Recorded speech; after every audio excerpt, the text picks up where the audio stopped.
Ladies and gentlemen, hello. About 370 meters northeast of the Khafre Pyramid stands a mysterious sphinx. It is 72 meters long and 20 meters high, equivalent to the length of an airliner, and is known as one of the oldest and most magnificent statues known today. Unlike other structures, this colossal statue was not built with a mixture of materials, nor was it pieced together from several stones. Amazingly, it was meticulously shaped from a single massive rock through countless chisels and carvings by the ancients. The craftsmanship and construction difficulty are simply breathtaking. However, it is surprising that this grand statue has no records in ancient Egyptian historical materials and literature. It was not until the discovery of a mysterious stele that people began to learn some information about the Sphinx. It turns out that as early as 10,000 years ago, someone came here to carve this magnificent statue. Its original image was different from what we see today. Now, let's explore the biggest secret of the Sphinx together. This mysterious stele is located between the two front paws of the Sphinx, 144 centimeters high and 40 centimeters wide, with ancient texts engraved on it. The translation is roughly as follows. About 3,400 years ago, an Egyptian pharaoh named Thutmose IV went hunting with his guards. When they chased the prey to the Sphinx, which was then only showing its head, the prey suddenly disappeared. Thutmose IV felt exhausted and fell asleep in the shade under the Sphinx, having a strange dream. In the dream, a deity said to him, "I have stood on this land for a very long time, and now my limbs have been buried by yellow sand. If you can rescue me, I will make you the king of this land." At that time, Thutmose IV was not the pharaoh of Egypt, but one of the pharaoh's sons. After waking up, he summoned his men to dig at the place where he slept according to the god's request. Surprisingly, his dream came true. Under the yellow sand, there was indeed the huge body of the Sphinx. Subsequently, Thutmose IV successfully ascended to the throne and became the pharaoh. To fulfill his promise, he erected this stele between the two front paws of the Sphinx and engraved this story on it. Therefore, this stele is also known as the Dream Stele. Although the Dream Stele does not provide direct clues about the construction time and builder of the Sphinx, the syllable Kaf appears in the 13th line of the stele. Therefore, most archaeologists now speculate that the Sphinx should have been built about 4,500 years ago by the fourth pharaoh of the 4th dynasty of ancient Egypt, Khafre. Experts have compared the Sphinx with some statues engraved with Khafre's features based on the pronunciation on the Dream Stele, and the results show that they are indeed very similar. This view also has a vivid description. It is said that when Khafre was building the pyramid, the location of the Sphinx was originally a quarry. The superior hard rocks were all used for the construction of the pyramid, leaving only a large rock with impurities abandoned here.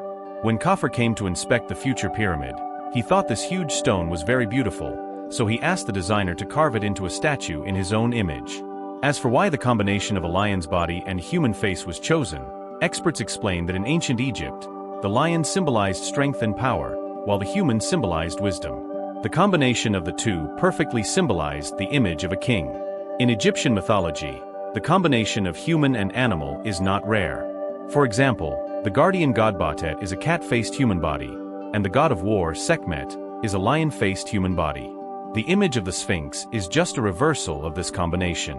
However, this view has always been controversial, first because of the lack of substantive evidence, such as exact records. Secondly, even if the pyramid is the pharaoh's tomb, it is unlikely that someone would use their own image as a tomb-guarding image. In addition, skeptical scholars point out that the Sphinx may have stood on the Giza Plateau as early as 10,000 years ago. Most archaeologists today believe that the construction of the Sphinx was about 4,500 years ago, but some experts believe that its construction date may be much earlier. They found that the weathering degree of the Sphinx's body is somewhat different.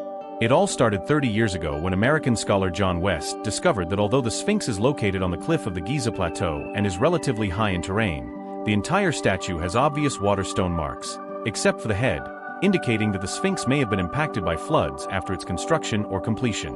However, meteorologists studying the meteorological history of the Sahara region found that although the area was affected by seawater and the Nile River's major floods many times 5,000 to 6,000 years ago, the climate in Egypt during Khafre's time was already very dry, and waterstone phenomena were not possible. This means that the construction time of the Sphinx may far exceed the expectations of previous experts. In addition, Robert Schoch, a rock erosion expert and professor at Boston University, also supports John West's view and points out that the erosion on the Sphinx is as deep as 2 meters in some places, giving it a wavy appearance. which should be the traces left by thousands of years of rainfall erosion. Although the Sahara Desert experienced a period of abundant rainfall 5,000 to 6,000 years ago, this cannot explain the intense rainfall for thousands of years.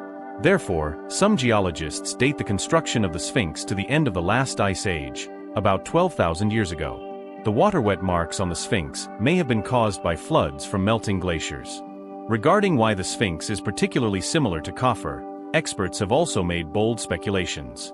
Researchers have calculated the overall shape of the Sphinx and found that the ratio of its head to its body is completely out of proportion, with the head being relatively small and not in proportion to the body.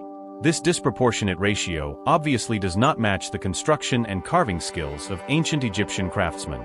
The many mysterious relics left by ancient Egyptian craftsmen, such as the Great Pyramid and the obelisk, prove their superb craftsmanship. And ancient Egyptian art is mostly realistic, with little exaggeration. Therefore, ancient Egyptian craftsmen should have built the Sphinx according to strict realistic proportions, and would not have made mistakes leading to disproportionate. Therefore, experts suspect that the reason for the disproportion of the Sphinx is that someone later modified its head. The most likely inference at present is that the Sphinx was originally the death god Anubis in Egyptian mythology, and its head was originally the face of a jackal. From the murals and stone carvings of ancient Egypt, the animal part of the Sphinx below is very similar to the image of a jackal. The appearance of the Sphinx we see today should have been later changed by some arrogant pharaoh to his own face. In fact, the Sphinx existed long before the pharaonic era. In addition, some researchers speculate through the relationship between the Sphinx and the constellations that the Sphinx was originally a lion. Because in 10,500 BC, the orientation of the Sphinx was exactly aimed at the constellation of Leo. Considering the previously discovered connection between ancient Egyptian pyramids and temples and astronomical phenomena, many people suspect that the orientation of the Sphinx is not accidental. Therefore, the Sphinx may be a building corresponding to the constellation of Leo built by the ancients 12,000 years ago. These views are basically consistent with the views of previous geologists, all pointing to the construction date of the Sphinx as 12,000 years ago. This period coincides with the era of the legendary earthly civilization of Atlantis. Therefore, many people believe that there may be an inextricable link between ancient Egyptian civilization and the civilization of Atlantis. It is worth noting that the famous American prophet Edgar Cayce, who predicted the two world wars and the establishment of the State of Israel, believed that the Sphinx was not seen by the ancient Egyptians but was built by the people of Atlantis from the great continent 10,000 years BC. This coincides with the previous speculation about the construction date of the Sphinx. The accuracy of the prophecy is unknown at present, but it makes the already mysterious Sphinx even more shrouded in a thick veil. However, the mysteries of the Sphinx are far more than these. In 1987, Professor Yoshimura from Waseda University led a team to conduct an electronic scan of the Sphinx, and the results revealed the existence of two large spaces beneath it.